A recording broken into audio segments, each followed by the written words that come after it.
সুপ্রিয় দর্শক, আসসালামু আলাইকুম। প্রত্যেকটা জেলার কৃষকবৃন্দ যে ভাইরা আছেন, এই ভাইদের জন্য আমার তরফ থেকে আসসালামু আলাইকুম। আপনারা কেমন আছেন?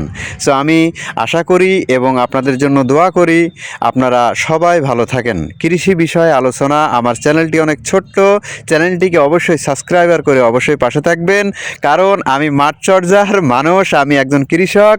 আর এই কৃষক বিষয় নিয়ে আলোচনা আপনাদের মাঝে প্রতিনিয়তই উপস্থান করাটাই আমি মনে করি আমার বিজ্ঞপ্তি।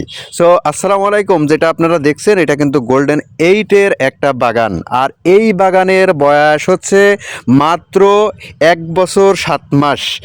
প্রচুর পরিমাণ ফল সংখ্যা কিন্তু এই ক্ষেতের ভিতরে আপনারা এর আকার ইঙ্গিত দেখতে পাচ্ছেন পেয়ারাটার। এর সঠিক যে গোল্ডেন 8, আর এই গোল্ডেন 8টাই কিন্তু আপনার এই জমিনে প্রয়োগ করা হয়েছে। আপনারা ইতিমধ্যে জানেন, ঝিনাইদহ, কুষ্টিয়া, যশোর পেয়ারার দিক থেকে, ড্রাগনের দিক থেকে এক প্রকার রাজধানী শহর এবং রাজধানী বিভাগ বললেই কিন্তু চলে। আপনারা এখানে প্রতিনিয়তই ড্রাগন এবং আপনার পেয়ারা এবং হচ্ছে মালটা, এই ধরনের কোয়ালিটি যে ফলগুলি আছে, সেই ফলগুলির রাজধানী কিন্তু আপনার এই 3 জেলা।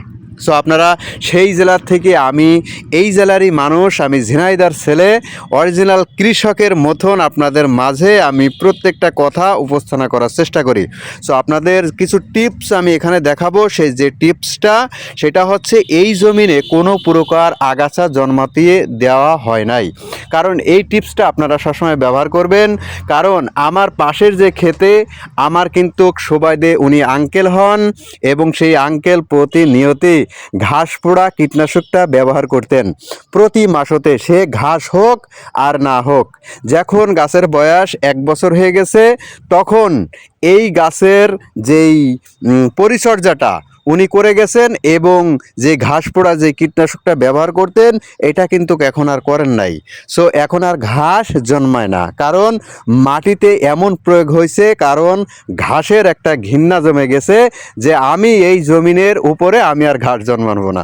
আসলে এটা ভাই আমি কিছুই আপনাদের ভেতরে আমি ঠাট্টা করলাম। এই জমিনে আর ঘাস হবে না, কারণ গাছ এখন বড় হয়ে গেছে। কারণ এখানে ঘাস পোড়া দিয়ে দিয়ে এক প্রকারের মাটি হচ্ছে আপনার দূষিত হয়ে গেছে। এই কারণে ঘাসের পর্যায়ক্রমে কিন্তু আর ঘাস হতে, আগাছা জন্মাতে এটা চাচ্ছে না। এটা দেখছেন আপনারা গোল্ডেন 8 বাগানে, যে প্রত্যেকটা বাগানে, প্রত্যেকটা সিস্টেমেই যেমন আছে যে পেয়ারা, মালটা বাগানে, এই ধরনের বাগানে আপনারা সবসময়ের জন্য আপনারা এই ঘাস পোড়া কীটনাশকটা ব্যবহার করতে পারেন। কারণ আপনারা এই ঘাস এবং হচ্ছে যে এই আগাছা জন্মানোর যে ভয়টা আছে, ভয়টা আপনার কেটে যাবে, কারণ জন খরচ, লেবার খরচ অনেক কমে যাবে। আপনারা দেখছেন প্রচুর পরিমাণ কিন্তু এখানে ফল আসছে দর্শক। এখানে প্রচুর পরিমাণ ফল আসছে দর্শক। আপনাদের মাঝে আমি একটা কথা আমি বলবো, সেটা হচ্ছে আপনাদের জন্যই কিন্তু আসলে আমার চ্যানেলটি তৈরি করা। অবশ্যই সাবস্ক্রাইবার করে অবশ্যই পাশে থাকবেন, অবশ্যই কমেন্ট বক্সে আপনার সমস্যা জানাবেন। যতটুকু পারবো আপনাদের মাঝে শেয়ার করার চেষ্টা করব। ভালো থাকবেন, সুস্থ থাকবেন।